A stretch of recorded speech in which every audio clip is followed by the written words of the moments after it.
Hello guys, welcome back to my YouTube channel. आज हम देखने जा रहे हैं Heron's formula exercise 12.2 question number 7। मैंने और भी सारे वीडियोस डाल रखे हैं हेरॉन्स फार्मूला से रिलेटेड। प्लीज़ आप मेरे चैनल पे जाके देख सकते हैं। एंड प्लीज़ प्लीज़ प्लीज़ मेरे वीडियोस मेरे चैनल को अपने फ्रेंड्स के साथ बहुत ज़्यादा शेयर कीजिए ताकि सब लोग हेरॉन्स फार्मूला सीख पाए। चलिए स्टार्ट करते हैं। A kite is in the shape of the square with a diagonal 32 centimeter. So, kite का शेप क्या है? स्क्वायर है जिसका डायगोनल कितना है? 32 सेंटीमीटर। दोनों ही डायगोनल 32 सेंटीमीटर के होंगे। And N isosceles triangle of base 8 centimetre and side 6 centimetre. और क्या है एक नीचे छोटा सा एक आइसोसेलेस ट्रायंगल है जिसका बेस ऑलरेडी यहाँ पे लिखा हुआ है 8 सेंटीमीटर और जिसके साइड्स कितने हैं 6 सेंटीमीटर। आइसोसेलेस ट्रायंगल है इसलिए टू इक्वल साइड्स होंगी, एक अनइक्वल साइड्स होंगी। Each is to be made for 3 different shades. ठीक है, अभी हमें 3 पार्ट्स दिए हुए, ये पार्ट 1 है, ये पार्ट 2 है, ये पार्ट 3 है। ये तीनों अलग अलग शेड ऑफ पेपर से बनाए जाएंगे। How much paper of each shade has been used in it. तो हमें बताना है कि हर एक शेड का कितना पेपर यूज हुआ है इसको बनाने के लिए। राइट, तो हम क्या करते हैं, सबसे पहले इसको नेमिंग दे देते हैं। ए बी, इसको सी दे देते हैं, इनसे डी दे देते हैं। तो ए बी सी डी क्या हो गया हमारा स्क्वायर, और ये सी ई एफ क्या हो गया हमारा एक ट्रायंगल हो गया। सो सबसे पहले हम अगर क्या करें कि अगर हमें साइड्स पता चल जाए, किसकी, स्क्वायर की साइड्स पता चल जाए, तो हमारे लिए बहुत ज़्यादा आसान होगा स्क्वायर का एरिया निकालना। और उस स्क्वायर के एरिया को हम हाफ कर देंगे तो हमारा पार्ट 1 एंड पार्ट 2 दोनों का एरिया आ जाएगा। राइट, तो लेकिन हम कैसे निकालेंगे एरिया ऑफ स्क्वायर, चलिए देखते हैं। यहाँ पे मैं अलग से क्या बना रही हूँ, इसी के पैरेलल एक डायग्राम। ठीक है,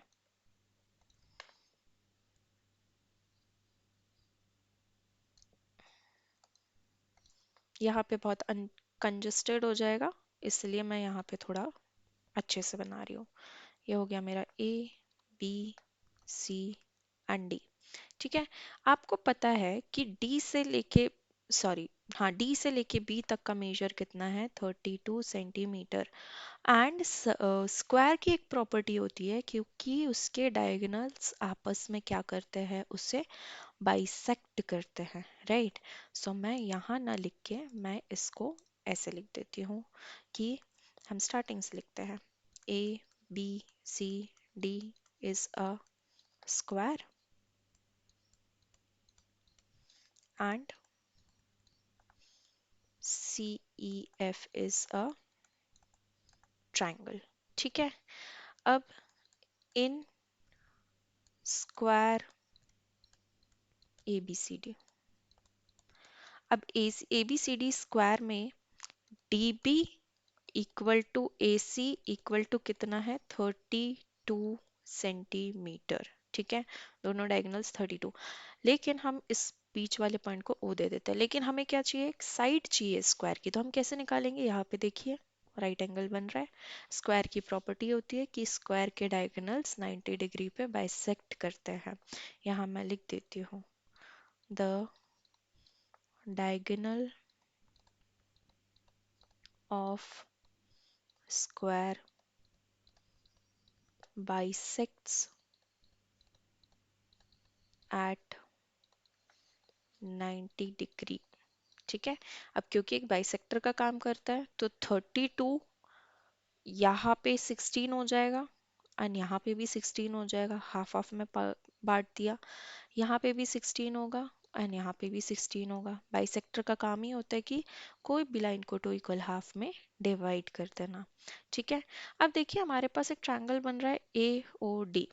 सो in triangle A O D, A O D के हिसाब से हम क्या कर सकते हैं, जस्ट अ सेकेंड, पहले हम यहाँ पे एक लाइन ऐड कर देते हैं। O A is equal to O B is equal to O C is equal to O D is equal to 16 centimetre. ठीक है, अब हम लिखेंगे in right triangle A O D AOD में राइट ट्रायंगल में हमें हाइपोटेनियस निकालना है, तो हाइपोटेनियस क्या है? एडी है, जो कि हमें निकालनी है। बेस क्या है? ओडी है, जो कि कितना है? 16 सेंटीमीटर। एंड हाइट क्या है? दैट मीन्स परपेंडिकुलर कितना है? ओ ए, जो भी है 16 सेंटीमीटर, राइट। अब हम इसमें पाइथागोरस थ्योरम लगाएंगे। पाइथागोरस थ्योरम क्या होता है? By P G T, H square is equal to P square plus B square. H square कितना है हमारे पास? A D square. पी कितना है? O A square. And B कितना है? O D square. सो ये हो गया A D square is equal to 16 square plus 16 square, right.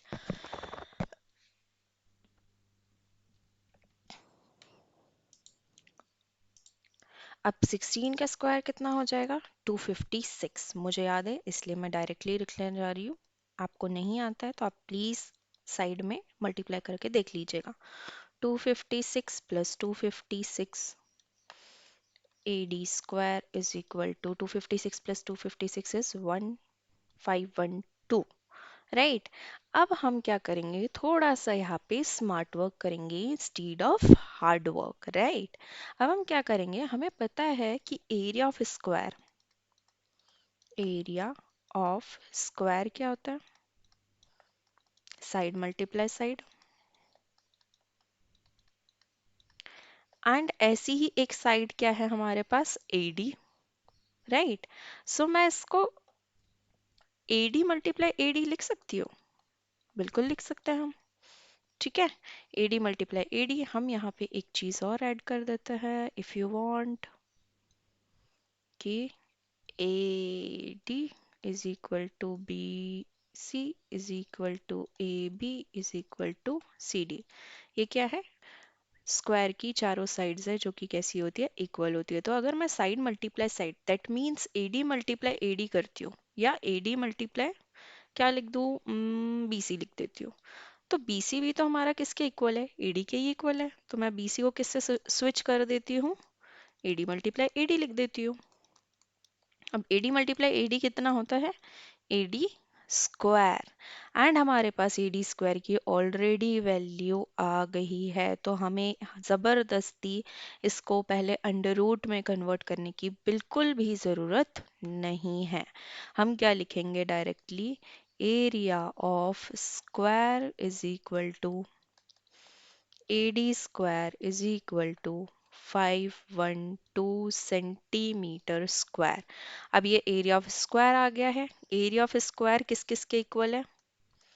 Area of square is equal to area of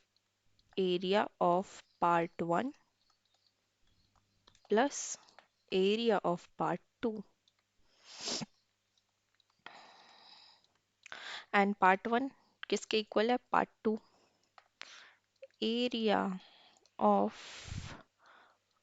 part one is equal to area of part 2, right. So मैं क्या लिख सकती हूँ इसको? Area of square is equal to area of part one plus area of part one लिख सकती हूँ, बिल्कुल लिख सकती हूँ, दोनों ही तो इक्वल है।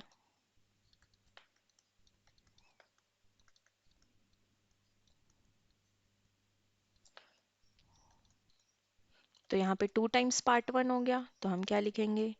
Area of square is equal to area of part one plus area of part one, two area of two multiply area, sorry, of part one. So part one का एरिया कैसे निकलेगा? जो भी एरिया ऑफ स्क्वायर है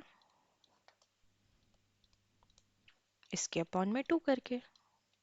so area of square कितना है हमारे पास? 512 का, सॉरी 512 है। एंड जब हम इसको 2 से हम डिवाइड करेंगे तो आंसर आएगा 256 सेंटीमीटर स्क्वायर। ये क्या है? Area of part one and part two separately. Area of part 1 and part 2, या हम ऐसा लिख सकते हैं area of paper used for part 1 and part 2 is 256 centimeter square each. Right अब हमारा पार्ट 1 पार्ट 2 का एरिया आ गया है। अब हमारा पार्ट 3 क्या है, एक ट्रायंगल है जिसका ए बी सी तीनों साइड दी गई है। तो हम क्या लिखेंगे अब, for triangle C E F, C E F के लिए ए की वैल्यू कितनी है 6 सेंटीमीटर, बी की वैल्यू भी कितनी है 6 सेंटीमीटर एंड सी की वैल्यू कितनी है 8 सेंटीमीटर। राइट अब हम क्या करेंगे, हम एस की वैल्यू निकालेंगे। What is S, S S semi perimeter. Semi perimeter का फॉर्मूला क्या होता है, A plus B plus C upon 2। ये हो जाएगा 6 plus 8 upon 2। 6 plus 6 is 12, 12 plus 8 is 20, 20 upon 2 is 10 centimetre. अब हम क्या करेंगे, area of triangle is equal to, area of triangle का फॉर्मूला क्या होता है, Heron's formula, under root S, S minus A, S minus B, S minus C. Right अब हम क्या करेंगे, वैल्यूज सब्स्टिट्यूट करेंगे।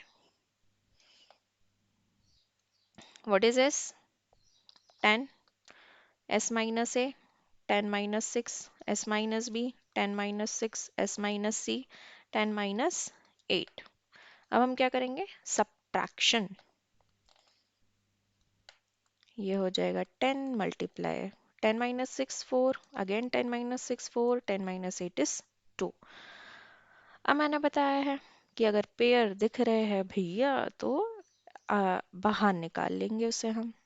तो हमारे पास 4 का एक पेयर था तो हमने उसे अंडर रूट के बाहर निकाल लिया, बाकी चीज़ अंडर रूट में एज इट इज लिख देते हैं। सॉरी, क्या क्या बचा अंडर रूट में, 10 मल्टीप्लाई 2।